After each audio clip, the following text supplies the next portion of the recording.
Hello, thank you so much for joining our webinar today. My name is Vicki. I am our in-house Microsoft Outlook trainer. Today we are going to go over some insider secrets, tips, tricks, lots of good information to make Microsoft Outlook work for you. And get right on into it. Going to start with a quick overview of what we're going to be discussing today. We're going to go over some keyboard shortcuts and how to best use the help option for people who are brand new to Microsoft Outlook. We're going to go over productivity and calendars, quick steps, rules, and search folders, forms, templates, and quick parts. We're going to look at some additional customization options, going to look at how to speed up Outlook search and how to slow it down. We're going to touch on some other tips that don't quite fall into the categories above. And then after everything is said and done, we will take your questions.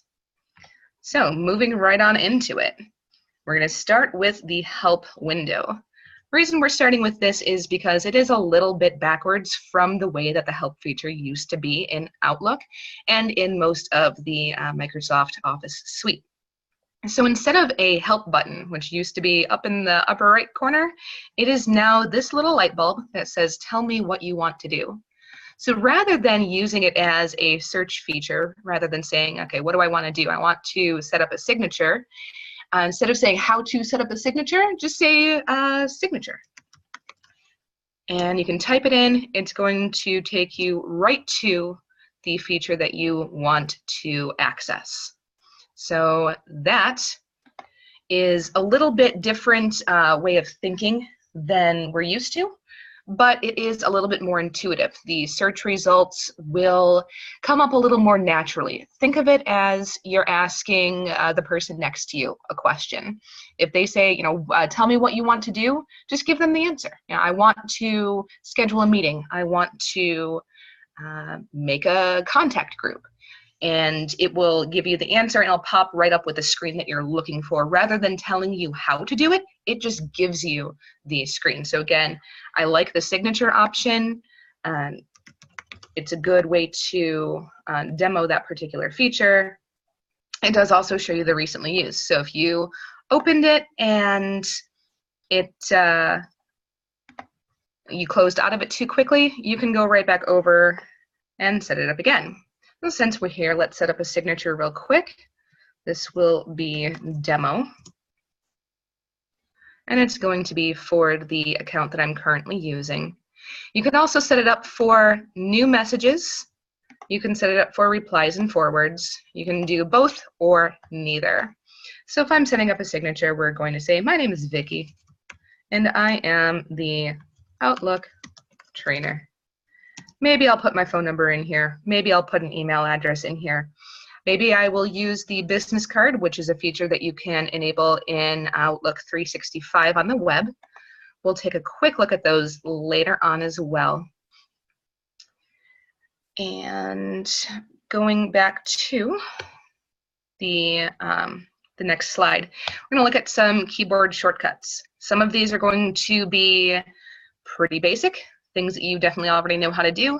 Some of them are going to be a little bit new or unique to Outlook. So everybody knows, or most people probably know, that there is the keyboard shortcut, Control-C for copy, Control-V for paste, Control-X to cut, Control-A to select all. What's neat about Control-V is that if you copy a line of text or a block of text and then use Control-V, it will immediately pop open a new email window. So you can select the text, open a new email without having to click a bunch of buttons. The point of keyboard shortcuts is to save you some time. We do not want to waste time moving our mouse all over the screen, looking for menu options. This is a great way to save time. So if you have the ability to commit these to memory or even write a little cheat sheet for yourself that you stick on the side of your monitor, these will definitely save you some time, especially once you get in the habit of using them. It is a lot of fun, actually, to be able to navigate all through Outlook or through any other Microsoft product just using the keyboard. And some people will be fascinated by the fact that you never touched your mouse. and it's always fun to look like a wizard, look like an expert by navigating without ever touching the mouse. So a couple of other shortcuts that are unique to Outlook. To automatically reply to an email that you have selected, you can use Control-R. Alt-W is to forward an email. Alt-R is to reply all. I say use with caution. A lot of people do not need to reply all the time, and you can get yourself into a little bit of trouble if you are replying all to things that maybe you should not be passing along to everybody, so use that one with caution. Control-R for reply is probably the better choice, unless you know for sure that everybody needs the information that you are sharing. Control-Shift-V is the Move Items menu. That one I will show you. So Control-Shift-V is going to allow you to move emails automatically to your folders. So right now, this is a brand new demo account. There's not a lot in here. I don't have any folders set up. We are going to go into how to set the folders up, but I wanted to show you a brand new, bright, shiny, clean version so that we can see what it looks like when we start to do the customizations. But if you are someone that has lots of folders, dozens, hundreds of folders, the Control-Shift-V option pops up this Move Items window, so you can immediately and quickly move items to folders. You can arrow down through them, use the keyboard to hit enter on any of these things that you need to access. So that is a very, very time-saving option. If I recommend any of them that you memorize, Control-Shift-V is going to be that one. The other one that is fantastic is Control-G. Control-G, when you are in the calendar, will bring up the, oops, why are you, well, that's different. All right, not sure why it did that, but we'll put you back over where you belong. The Control-G brings up go to date. So if you know that you are looking at, let's say I want to find out what I have going on 11/2/17, you can just type it in rather than navigating all the way through. Even better if you're looking at something way in the future or way in the past. Saves time from clicking over through the months, through the years, and finding the date that you want. You can just use Control-G, go to date, there you are. Going back over to the Outlook screen, you can use Control-1 to take you over to your mail screen. You can do Control-2 to go to the calendar. Control-3 brings up your contacts. And if you need a reminder which one's which, down here in the bottom left corner, you'll see the first one is mail, that's Control-1. The second one is your calendar, that's Control-2. So these hotkeys will save you some time from having to move your mouse all the way down to the bottom of your screen. You can just tab back and forth between them with Control-1, 2, 3, 5 takes you to tasks. If you are someone who uses tasks and notes, that is a good one. But I find myself using Control-1 and 2 to go back and forth between the inbox and calendar fairly frequently. So, last one on this list is for additional shortcuts. If you right-click anywhere in Outlook or in any of the Microsoft programs, you will see that there are underlined letters on the menu.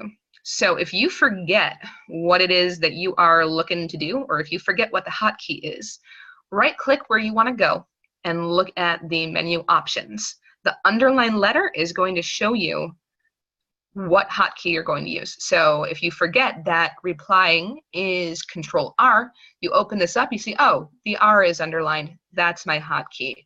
So even if you don't memorize everything, or if you find out later on that there's a feature that you're going to use a lot, and you want to have a hotkey, or you want to know if there's a hotkey, that's a great way to look that up. All right, moving on, productivity and calendars. So of course, productivity is going to be a hot button important thing that most businesses are looking to maximize. You want to make sure that you are getting the most out of your time, the most out of your employees. So we are going to look at ways to make your life easier within the Outlook environment.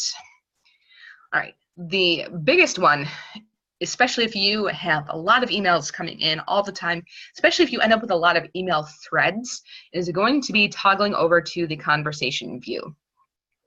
If you're used to using Gmail, you may, or other webmail features, or I'm sorry, other webmail options, you may be used to a conversation view. If you are an Outlook user primarily, the old way of doing it was having every single email in its own line, its own option. Now we have the option here to switch over to conversation view. So as you can see, every email that I have here is all part of the same conversation. I'm talking with myself like I have some sort of 3 personalities as opposed to just 3 email accounts. We're discussing what I'm going to have tomorrow for lunch.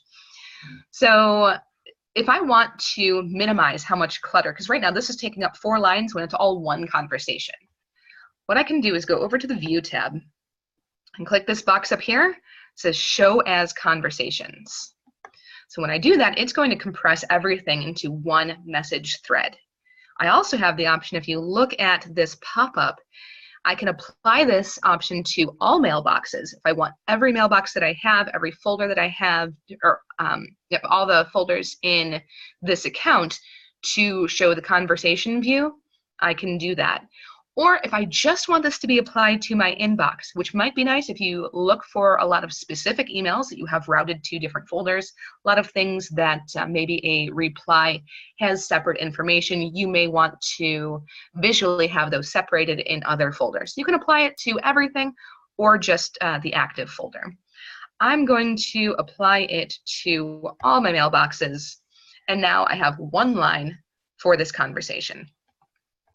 So I can open it up and see the whole message thread. I apologize for how slow this is running. Normally it does not operate quite this slow.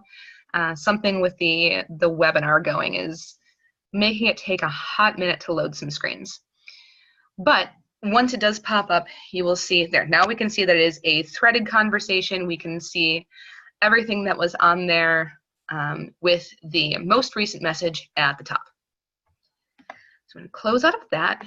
If I just wanted to see an individual message after I have it threaded, you can click this little arrow over on the left side to expand into a drop-down. Yeah. There we go. Again, I apologize. It's fighting me just a little bit, but there we go. All right, so now I can see each individual message, and I can open them up by themselves. So a nice feature that is included in Outlook, of course, we've already discussed about the integration with the calendar. The two definitely go hand in hand. Together, they are a very powerful tool to organize your life and maximize your productivity. So this popped up with the title Friday Lunch. I asked myself what we would like to have for lunch on Friday and what's a good time. Outlook is smart enough that it saw that I am talking about Friday and a time, and it's going to say suggested meetings. This pops up and gives me the option to set a meeting for lunch. It is intuitively going to know that I'm talking about Friday. Look, it gives me the time and the date. It even suggests 12 to 12:30. It sees lunch and knows that that is a popular time to have lunch. We can do that. I can enter a location. If I have location enabled, I can put in the address of a restaurant. It'll pop that up and give you the address right there in the email. If I want to do an online meeting, I can just type in online, and that will pop up that way. So let's say I want to go to, maybe I'm feeling like pancakes. I know we said tacos, but maybe I'm thinking of something else. So we're going to go to IHOP. I know my other 2 email accounts said that we were talking about tacos, but no, maybe I want some chicken and waffles. We're going to do that. So now this event has been scheduled, and if we go over to the calendar, we can now see that I am having lunch at 12 at IHOP. I don't have the location enabled on this account just because for speed and being able to get through it, I didn't want it to cause any issues. But if you do have location enabled, then it will often give you the address for the most local restaurant. Works really well for chains like IHOP, like Applebee's, Starbucks. There's actually even a plugin where you can just go to a meeting at Starbucks. That is something that's built right in. So there are a lot of plugins that you can browse through in the Microsoft Store, see what's going to work for you. If you guys have, somewhere that you have frequent meetings, that is something that you can set up as a frequently used option. One other thing, if we are going to use the online meeting option, I am showing this screenshot here from the web version of Outlook. So this is the Outlook web access. If you have an enterprise Outlook account, you have the option to add Skype meeting, or add Skype meeting button. It's kind of a handful to say, right to the top of your email or calendar scheduling screens. I don't have that enabled on this free account because, again, this is just a demo account, but I do have it on my enterprise version that I use for work. So if I wanted to add a Skype meeting, I can just, all you do is you click the button right there that I have circled in blue, and you can invite people from this screen over here. If you have multiple people in your organization, it will show you their availability immediately. So you can see when is a good time. There is a suggested time button as well that you can click, and it will find a time that everybody is free or show you the time that most people are free. Once you send the invitation or the schedule for the meeting, it will pop up with the details right at the bottom. So right down here, this link that says join online meeting, that link will take you right to the Skype meeting at the time that the meeting is scheduled to happen. So that is a fantastic feature that saves you a lot of time. There are a lot of ways to customize those Skype meetings as well, including privacy settings. Maybe you don't want everybody to know that you're having a Skype meeting, so you lock it down to just people on your team. Maybe you want to invite absolutely everybody or leave it open-ended on your schedule. You can leave it as an open-ended item on your calendar. If you set your calendar to a public setting, so everybody in your organization can see it, anybody can hop in and join that meeting if it's something that's a little bit more informal, whatever is appropriate for your workflow. One other thing that is pretty neat that we can do with these meetings, let's open this one up. You can take meeting notes. So one of the integrations that this has that I think is extremely powerful is the ability to use OneNote 2016 and take meeting notes. So let's say that I don't know what meeting or I don't know what notes I might want to take about my IHOP lunch, but if I wanted to do that, here's the way that that would work. I can share the notes with the meeting, so that would attach it to the meeting on anybody's calendar, or I can take the notes on my own and it will keep it locally to my account, scheduled on or attached to the event in my calendar. So I'll go ahead and take a note, and this may take a minute to load, so we'll just talk over it as it loads.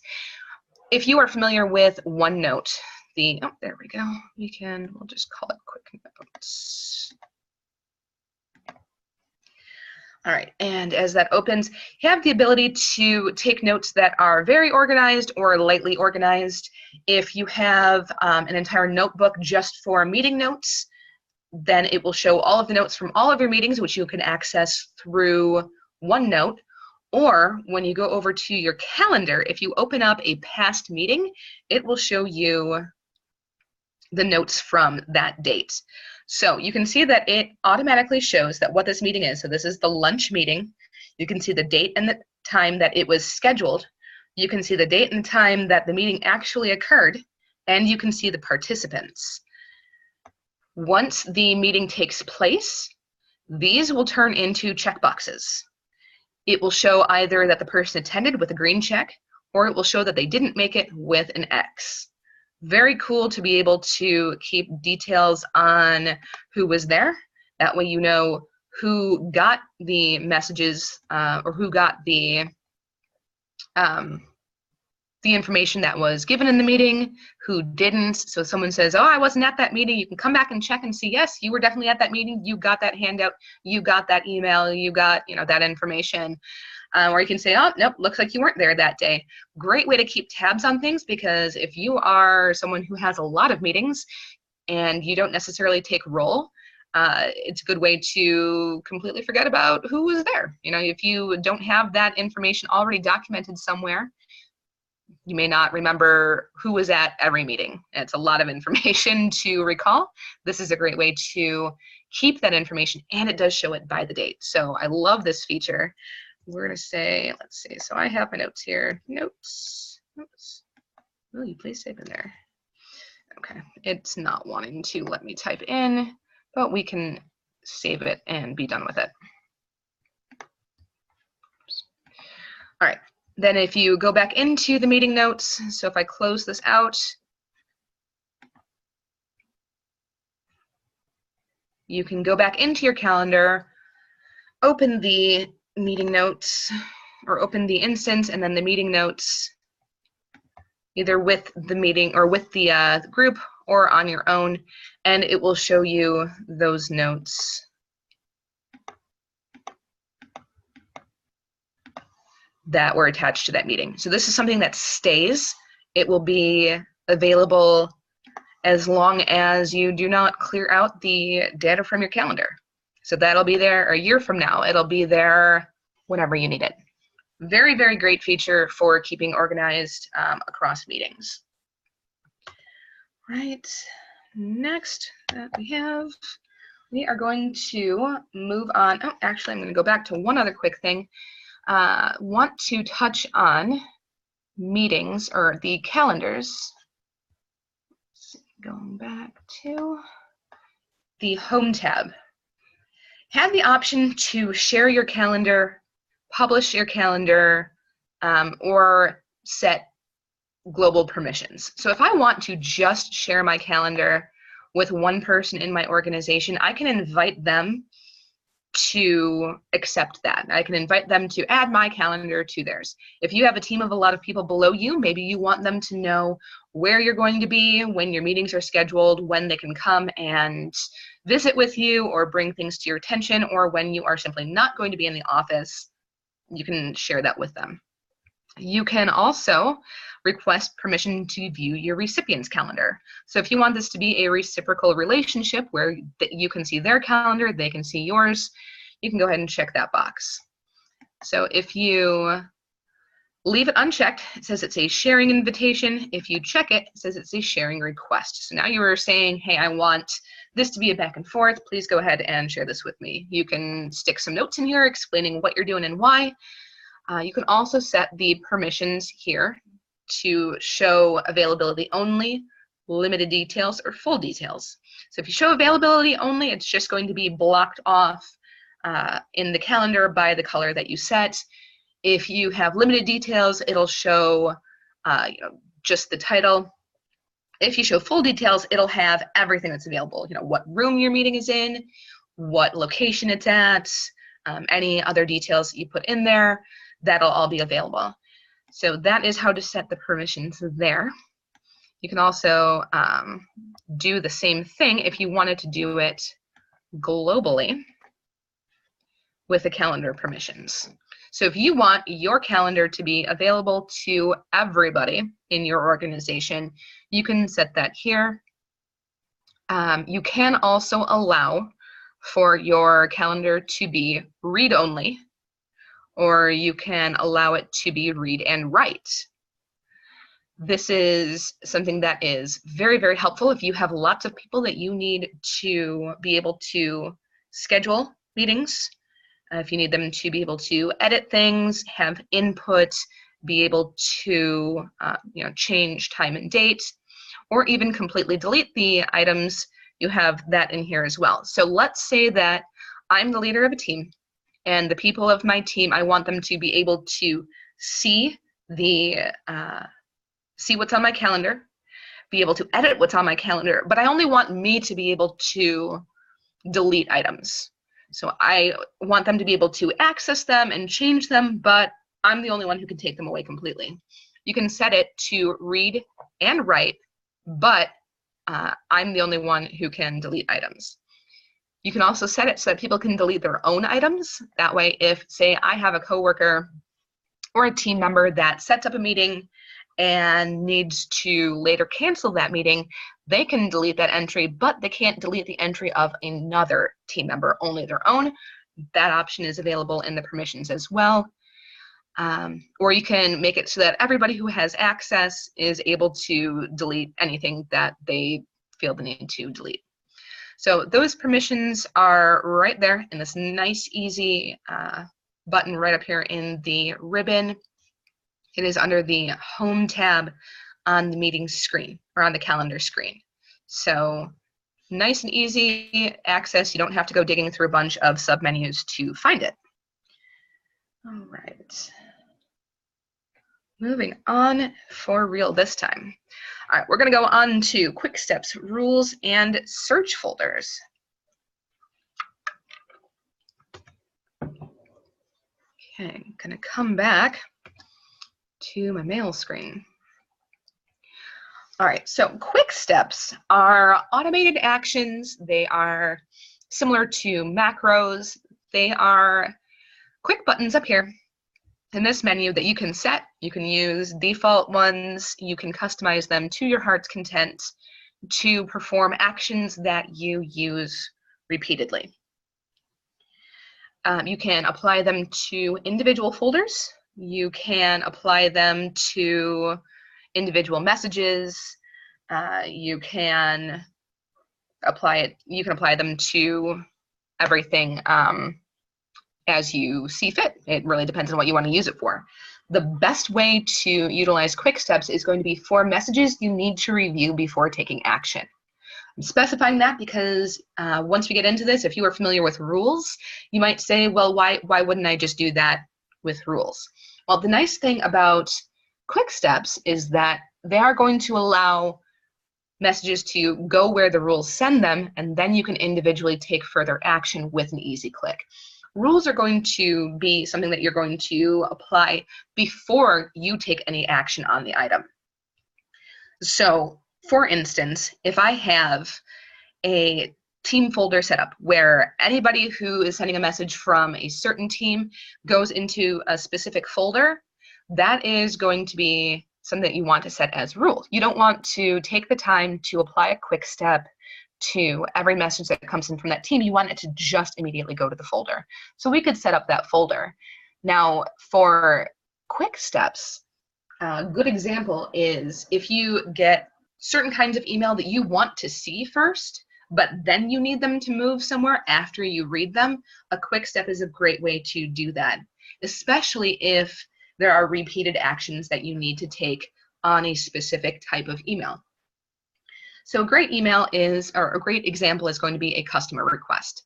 Let's say that I get a customer submitting a request for a part. If that email comes in, I want to be able to acknowledge that we got the request and then move that over to the correct team that handles those requests. So since that's something that I'm going to do over and over again, assuming that people are going to make requests frequently, a quick step is a great way to ensure that I've seen the request, that it's not just getting routed to another folder, that the reply is happening, and that it is then moved to the correct folder later. So to create a new quick step, there is the arrow right at the bottom on the right in the quick steps pane. And click on that, and go to new quick step. So there are some that are kind of default, that are very commonly used, or I can go down to custom. So we're going to call this one request. And over here, I can choose an action. So choose an action. I'm going to, let's see, we're going to reply because we want to respond to it. So I'm going to add the action. show the options here. So the subject is going to be, just respond to the subject. You can set a custom subject if you want, or you can just leave it as whatever the response comes in. Would recommend leaving it just so that the recipient knows what message it was attached to. So in the text, you can say, hello, and thank you for your request. We have received it, and it is being processed by our team. And of course, you can be as specific or as vague as you want to be, whatever is appropriate. You can send it with a delay. That way it doesn't look quite so much like it's an automatic message that's being kicked back. It looks a little bit more personal. Up to you. Okay. Once you have that information in there, you can add the action. You can also add CC. So if you add a CC to it, let's say that, like I mentioned, you want it to go to a specific team. You can add in that team or that individual that would handle that there. Or you can, so we're gonna not do the CC just yet. Okay, we're gonna add another action to forward the message instead. That way the customer, if you don't want them to be able to see that another team was CC'd on it, if you want that to be a little bit more blind for the customer, you can set it up this way instead. So I'm going to send this to, we'll forward it over to my main account or my personal account. That's where my requests are going to go. And if I want to set a shortcut, I can set a shortcut. So Control Shift, let's say this is something I do so often that even a quick step, even clicking that button is too much work. I can set a shortcut key for it. So Control Shift 2 is now going to automatically apply this quick step to the message that I am trying to send. So click Finish, and it is going to be set up on its own. So if I want to have this done, and do Control Shift 2, and it automatically pops that information open. You can see that it is now working on its own. I am replying to the customer, and I am forwarding the message over to the correct party. So I don't have it set up to automatically send right now, just because I am in demo mode, but that's what that looks like. So you can see how this is going to make it a lot easier to perform actions that you repeat over and over again. Another good one you can do, and I will just show real quick, is sending it to a folder. Oh, gotta give this one a new name. We'll just call it folders. Choose an action, move to folder. Choose a folder, don't have any folder set up. So I think it's going to make me add a folder first, which I'm not going to do just now. But an example for this is, let's say that there are emails coming through about finances. And you definitely want to be clued into the finances because that's a pretty important thing that you do in your job. You want to not necessarily have it route. No, I definitely don't want to do that right now. You want it to route to another folder, but not before you've seen it. So you can leave it coming into your inbox, have a folder designated. Oh, there we go. Now you're allowing me to do it. We can move it over to a new folder. We'll call this finances. All right. So now anything that I have here, I'm going to go ahead and change this to finances too. Oops. All right, so change that over to finances. Now we can add this action. Anything that I decide is related to finances, okay, I can automatically send there. So finances, this one I didn't set a hotkey for. That's okay. This is one where I want to take my time and make sure that I've seen it. So now I'm in the mood for tacos is a financial issue. I have clicked on that, sent it over to my folder, finances, and There it is. It's now in that folder with one click. Now, one other thing that I want to show you about this expanded view. If we have this set to the conversation view, and I want to know where a specific message is housed, especially if I have applied something in an email chain like this to, I really need to get an external mouse for this. I apologize. There we go. I can see where, will you please, there we go. This particular email message now shows that it is in the finances folder. So if I want to save a specific message out of an email chain, I can do that. I can route these all to different folders if I wanted to. If I'm not interested in this message, I can delete this message, have it go to trash, and still see where the original messages are. So this just gives you even more opportunity to keep track of entire conversations, but then also know where those items are all housed. Right. All right, so that's quick steps. Rules is, as I said, a little bit different. So quick steps are for things that you want to review before you take action. Rules are going to be for messages that can receive action before you review them. So a good example of this is a feature that some very smart person, way smarter than me, came up with one day, decided that they were getting way too many emails in their inbox that were CC'd to them that they didn't necessarily need to take action on. They were things that they, maybe they as a project manager or a CEO wanted to be looped in on just in case they needed to monitor, but there were way too many of them coming through. So what that person did was they decided to create an inbox CC folder. So we can set up a rule to route messages to a specific folder called inbox CC. So up here is the rules option. You click the drop down just below it and you can create a rule. This brings up a create rule screen. So we are going to go to the advanced options. You can see some of the basic options here where it shows the message that I have highlighted, so I can apply it to emails that come from my personal account. I can apply it to emails that are sent to a specific email address or what the subject contains, but we want to go deeper with this. We want to go into the advanced options. So to set up specifically the inbox CC option, you're going to want to select the option that says where my name is in the CC box.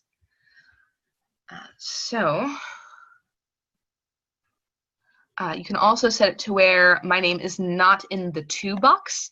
So if it is in the CC box, or if it is also blind CC'd to you, if it's BCC'd, you may want to select that rule instead. Really depends on what's going to work best for you. You can trial and error that. I would recommend using the where my name is not in the to box. It is a little bit more catch-all. And we can click next and select move it to the specific folder. Down at the bottom here, it's going to give you this blue link unspecified. Click that to open up the option to choose what folder. I don't have the folder set up yet, so I'm going to click new, set it as a subset of my inbox, or I can set it as a separate folder. So to set it as a separate folder, I'm going to go one up in the hierarchy. If I want it to be a subset of my inbox, then I would select it down here. I personally want it to be a subset of my inbox. Personal choice, doesn't make a difference in how it functions. This one I'm going to call inbox CC. Click OK and finish. Now you can see that it now shows that it is being moved to the inbox CC folder. If you ever want to change that or change where something routes, you can click on that blue link again and change the folder that it is assigned to. You're all done. You can click finish and go. All or if you want to make exceptions, let's say that you know that there's somebody specific on your team that CCs you on a lot of things, but it is things that you want to see. You can set it, select this box up at the top, come down here and click on that blue link again. You can specify specific people. You can pick them from your contact, or I'm sorry, from your address book if you choose. All right, but we are going to just go on and go to the next button again and turn this rule on. If you want this to sort through everything that is already in your inbox, you can do that as well. All right. If you have multiple accounts, you have the option to run the rule on all accounts, or you can leave it for the specific account that you are working on. Click Finish, and it is now an active rule. If you ever need to manage the rules, if you want to delete that, if you find that inbox CC is not something that works for you, you can manage your rules and delete them or change them from this drop down as well. Right, you can also set rules for conditional formatting. Conditional formatting, if you want individual emails to show up in your inbox as a different color, that way they are a little bit more easily visible, you have the option to do that. If you want them to be in a bolder text, you can do that as well. There are as many options as you can come up with, and you can tweak them as much or as little as you want to create an inbox experience that works for you. All right, so that's kind of the difference between quick steps and rules. Again, just to touch back on it, quick steps are for items that you want to see before you take action. Rules are going to be for messages that can go to a different folder before you take action on them. One other thing that we can do as well is search folders. Search folders shows up in your menu item or menu list on the left. If you click on it, you can create a new search folder. So the search folder is a handy feature that you can use if you, especially if you have a lot of folders that are open, or I'm sorry, a lot of folders that are created. You can set this to automate searches that you perform frequently. So let's say, for instance, that you have set up a folder for a specific domain. Let's say you have a client that you work with a lot, you get a lot of emails from them, and you are keeping all of them in a folder called Client A. So in this Client A folder, you may also have invoices. So let's say that you have rules set up to where your invoices go to a folder, and you have your invoices, or I'm sorry, you have the rest of the emails set up to go to a folder for that client. You may want to search for invoices by that client. Searching through the individual folders themselves would take a long time.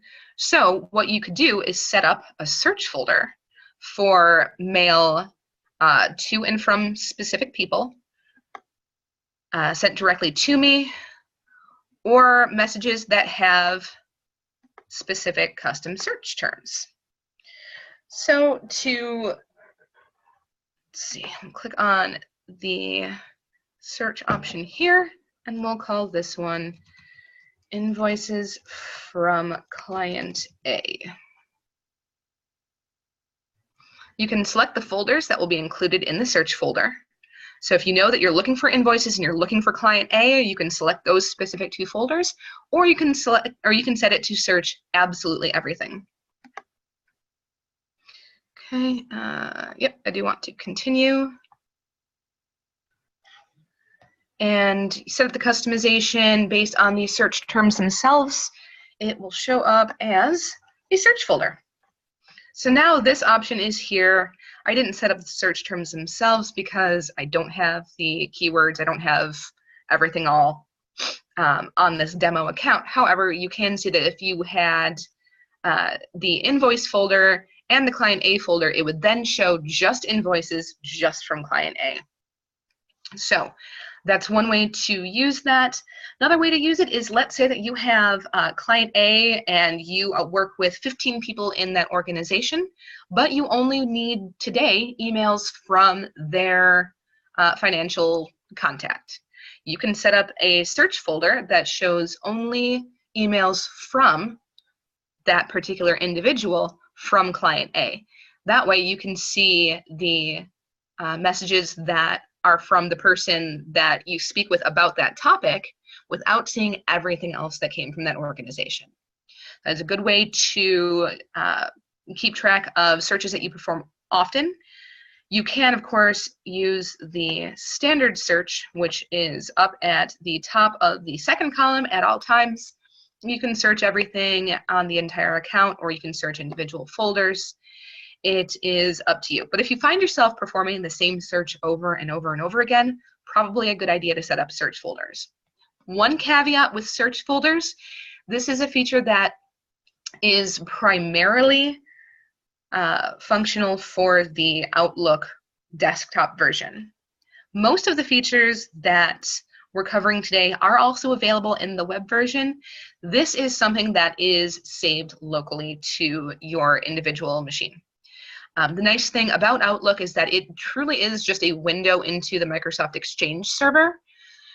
It is not the server itself. So most of your features that you set up, your rules, your quick steps, and your folders are all going to be available from one machine to the other, also available from offline to online.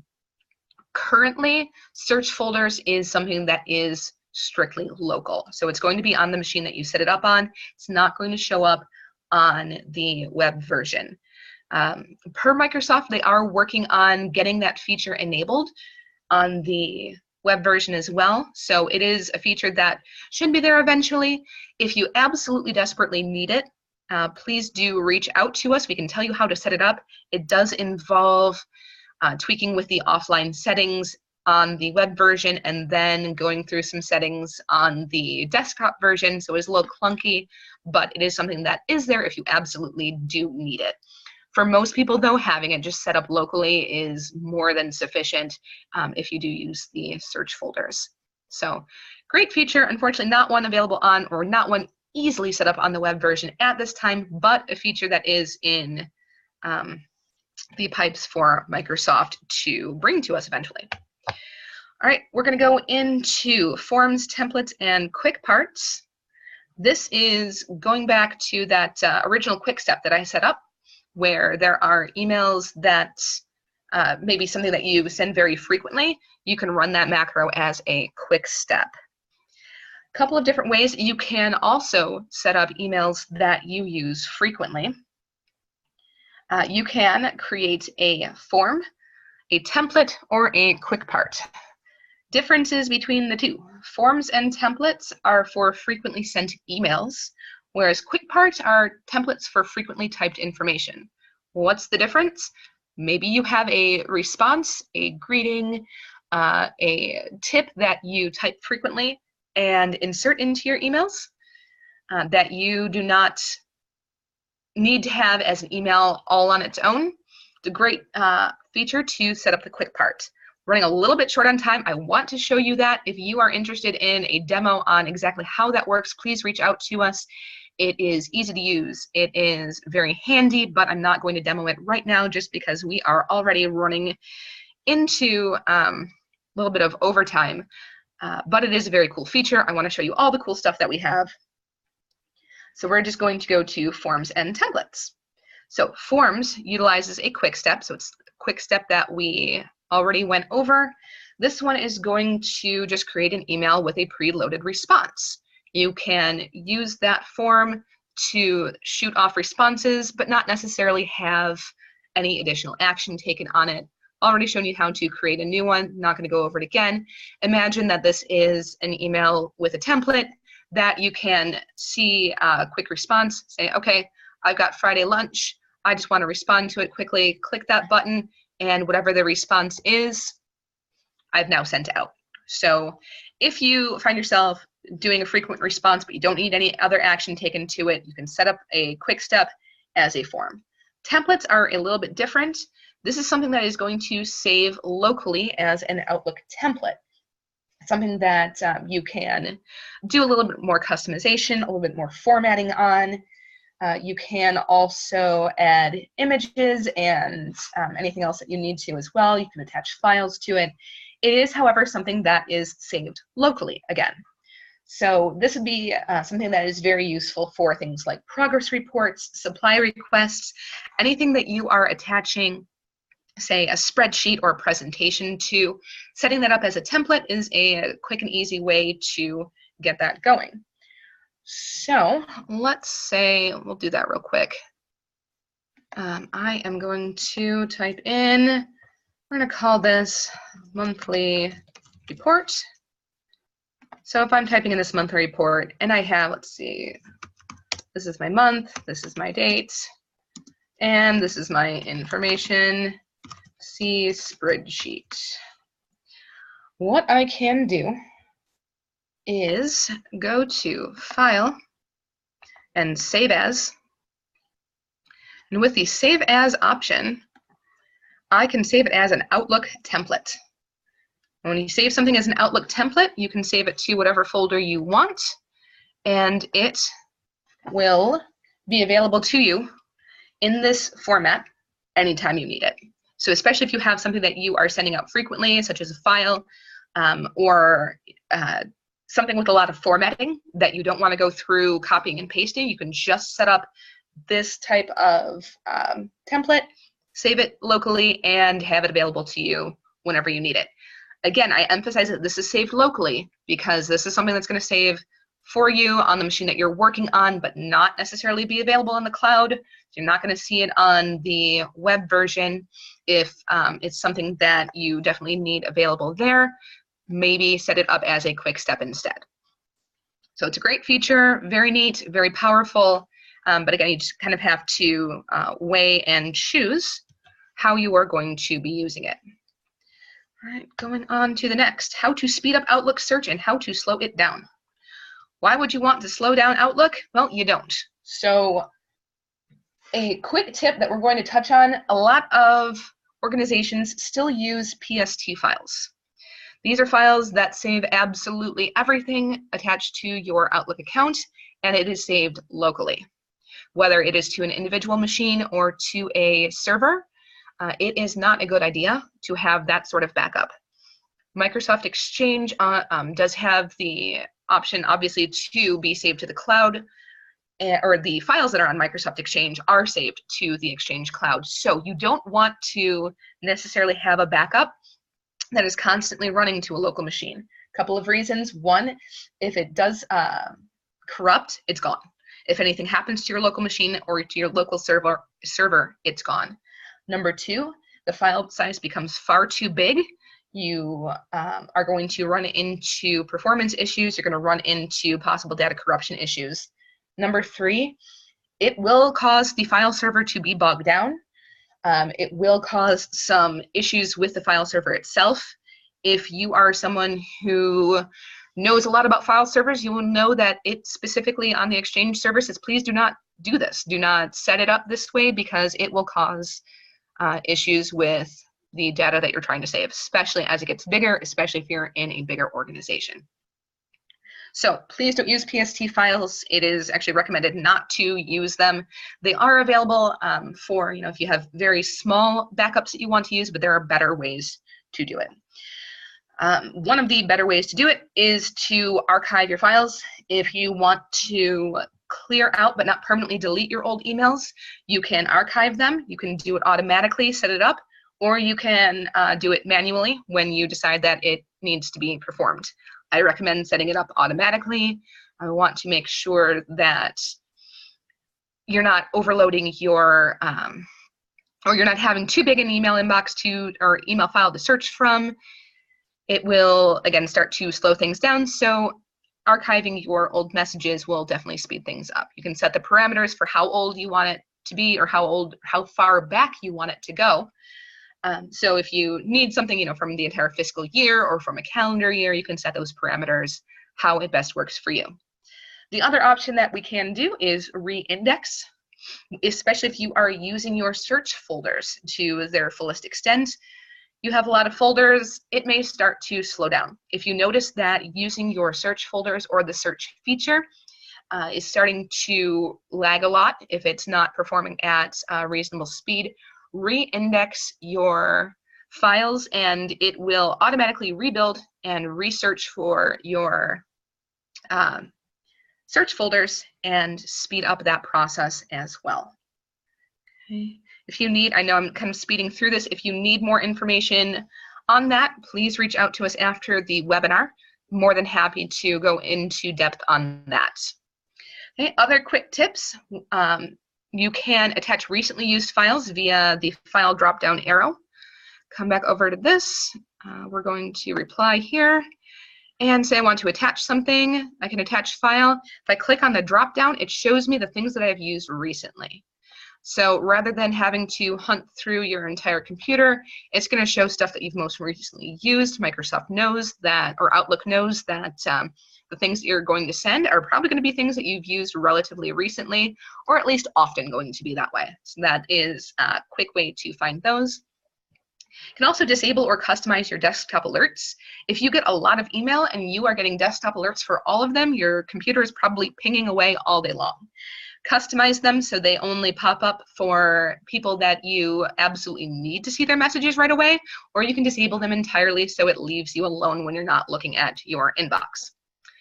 You can also add a second time zone to your calendar. If you live near a where the time zone switches from one to the other, or if you have clients or customers that are in another time zone and you find yourself not quite knowing necessarily which time zone you're talking about, you can set up your calendar to automatically or to have another time zone parallel to the time zone that you're currently in when you are viewing by individual days. And it's a good way to make sure that you are assigning tasks or scheduling meetings at times that are appropriate for everybody in all time zones. All right, you can also, when you are sending files, I will attach a file to show you. Oops. I'm going to attach the PowerPoint that we're using here. Now, options that I have, I can share this as a link to OneDrive, or I can share it as a file that will be attached in the old traditional way, so that everybody gets a copy, whoever is attached or whoever receives the attachment. The nice thing about setting it up from OneDrive or as a link to OneDrive is that it allows collaborative editing.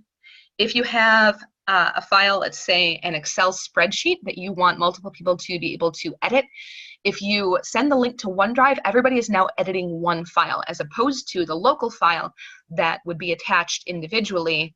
If I make a change on my local file, you're not seeing that, or my teammate isn't seeing that change in real time. Collaborative editing available on OneDrive, excellent way to work on something across the board with your team. Last tip that I have here is exporting contacts and important messages for backups and transfers. If you have multiple email addresses, if you have multiple accounts, or if you just need to back up your contact periodically, which is not a bad idea, you can export your contact, you can export important messages and save those locally, or you can save them to a personal cloud drive. So that is just a good way to make sure that you have your data backed up, or you can quickly and easily transfer it to other accounts, save you some time there as opposed to building it from scratch. So that is everything that I have. I thank you so much for attending. I appreciate your time. I hope you got some good and useful information out of this. Again, we will take some questions, but if you have any in-depth questions that we did not cover, please feel free to reach out to us after the meeting or anytime down the road. We are always happy to give you more information to help you out, to help your business meet its needs. Everybody have a great day. Thank you so much.